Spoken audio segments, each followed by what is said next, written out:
So hello students, এখন আমরা শিখবো হচ্ছে হলো ওপেন সোর্স। তোমরা সবাই ফোর্থ সেমিস্টারের ছাত্রছাত্রী।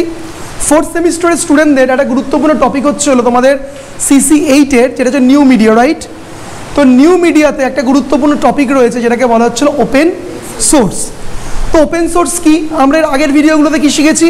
আমরা শিখেছি হচ্ছে হলো কপিরাইট, তারপরে ভিডিওতে শিখেছি আমরা কপি লেফট, তার আগের ভিডিওতে শিখেছি আমরা digital authorship in digital age. তো এই ভিডিওতে শিখবো আমরা হচ্ছে হলো what is call the open source. Open source কি?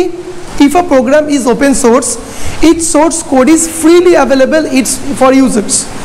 মানে যদি কোনো ওপেন সোর্সের আন্ডারে কোনো ক্রিয়েটিভ কাজ বা কোনো সফটওয়্যার বা কোনো কিছু থাকে, তার যে কোড ফ্রিলি অ্যাভেলেবেল সবার জন্য।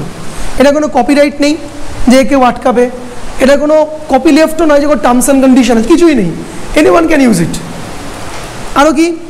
তাহলে কপি লেফটের সাথে কিছু ডিফারেন্স রয়েছে, কপি লেফটও ফ্রিলি ইউজ করা যায়, কিন্তু কিছু টার্মস অ্যান্ড কন্ডিশন থাকে কি নিজের নামে ওইভাবে চালানো যাবে না।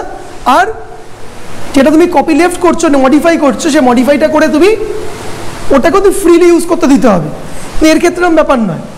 কি বলছে? It's user and anyone else have the ability to take this source code, modify it and distribute their own version, নিজের ভার্সন হিসেবে সেটা প্রতিষ্ঠিত করতে পারে, ওকে, অফ দ্য প্রোগ্রাম, ওই প্রোগ্রামটিকে। আমরা এক্সাম্পল আমরা দেখতে পারি অ্যান্ড্রয়েড একটা ওপেন সোর্স প্ল্যাটফর্ম। অ্যান্ড্রয়েডকে কে নিয়েছে?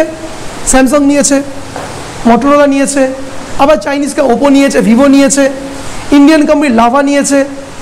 সবাই দেখো অ্যান্ড্রয়েডকে নিয়েছে এবং তারা নিজেদের মতো ইন্টারফেস করেছে। অ্যান্ড্রয়েডের ইন্টারফেস কিন্তু সবার ফোনে কিন্তু এক পাবে না। অ্যান্ড্রয়েডকে নিয়েছে, সেটাকে মডিফাই করেছে, নিজের মতন করে চালাচ্ছে। তাহলে Android is what? Android copyright?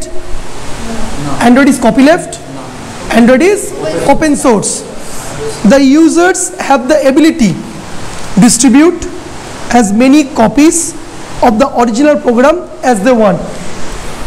সে যত খুশি চায় সে কপি রেডি করতে পারে, কপি তৈরি করতে পারে এবং কপি কী করতে পারে? কপি সে ডিস্ট্রিবিউট করতে পারে। তাহলে কপিরাইট ওপেন সোর্সের থেকে, কপিরাইট আর কপি লেফটের থেকে ফান্ডামেন্টাল কথা পার্থক্য বুঝতে পারছো? তাহলে কপিরাইটে কী শিখেছিলাম আমরা? ইন্ডিভিজুয়াল পারসন, তার হাতে সমস্ত অধিকার থাকবে।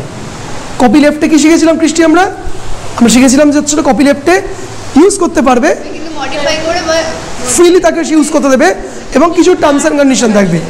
আর ওপেন সোর্সে কি এরকম কিচ্ছু নেই, তুমি যেমন খুশি তেমন নিয়ে নাও, মডিফাই করো, যত খুশি তুমি সেটাকে প্র্যাকটিস করো, সেটাকে ব্যবহার করো।